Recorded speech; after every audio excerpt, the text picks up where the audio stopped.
Hello everyone, I am continuing the Dark Web series by reading Shipped Away, Part 2 of Dark Web, by u/John Was Never, and this is my 667th video, unless I delete a video. Maybe about 30 to 40 minutes after I was thrown into a van by James, probably not his real name, we arrived at an abandoned building. After James got out and opened the doors, I tried to make my escape, but he tased me. And he said, "Please don't make this hard. I don't want to be tased again," so I just did as he said. We walked inside of a building and then into a room, and he told me to sit down. He pulled out his phone and called someone saying he's here. After James hung up, it got really quiet. I asked him what that phone call was about, and he said that he had to call his boss. Then I asked him what this place was and what his boss was going to do to me. He said that he didn't know. I was still really confused why he would do this to me because I trusted him. So I asked why he kidnapped me, and all he said was this: "If you don't shut up, I'm going to tase you again, or worse." I decided to keep my mouth shut. I guess that was a good idea because his boss walked in and I couldn't believe who it was. "Hey, Greg!" It was Albert Sandy. How and why? I must have been dreaming, so I told James to tase me again, and he did. This wasn't a dream. I asked Albert where I was, and he said it was his headquarters. Then he asked me if I wanted a tour of this place. This isn't Willy Wonka's chocolate factory, but what else was I supposed to say? So he led me through the building. One of the rooms on the tour that Albert showed me was where he would ship yogurt and drugs, but mostly yogurt. The strange part is that Fregley was there. Even Manny was there. My organ harvesting room. Help, puppy. All of it seemed cool, and I wanted to know how this all started. I asked him, and so he got to the point.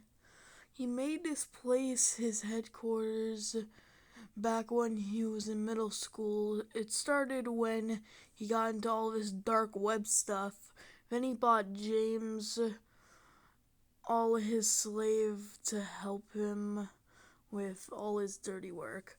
But after a few years, the service of selling yogurt and organs took off, and he wanted new people to work for him. If he didn't want to use his money on buying people, so he decided on buying people to use someone from school.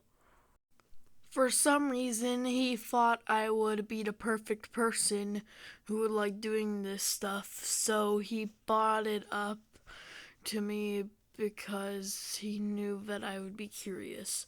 So he decided to do tests on me. He hacked into my computer, so whenever I pay anyone to do something for me, it would be James.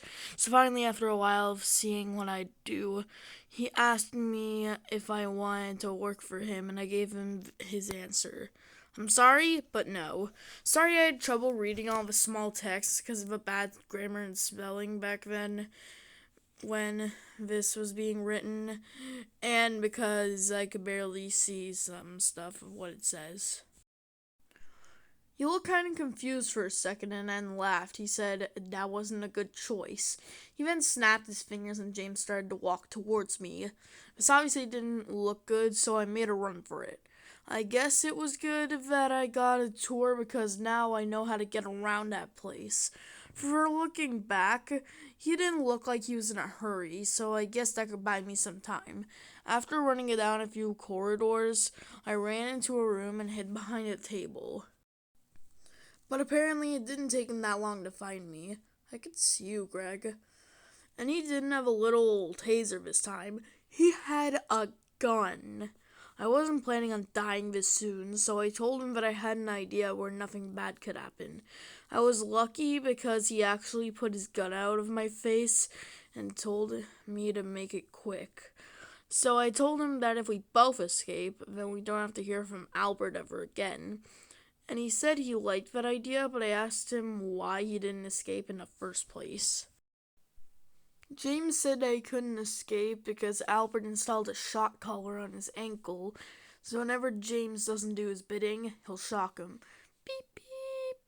So I grabbed the hammer that was on the table and started to bash at it, and it actually came off.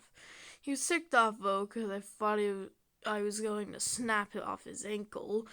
After all of that, we started to get the heck out of there. James said that there was an exit a few turns from running, but as we were doing that, we actually ran into Albert Sandy. He asked us where we were going. And believe it or not, James said, "Get out of my way, you lump of pork," and beat the tar out of him. Then, after pushing through the exit of that building, we hopped into James's van and we started to drive out of there.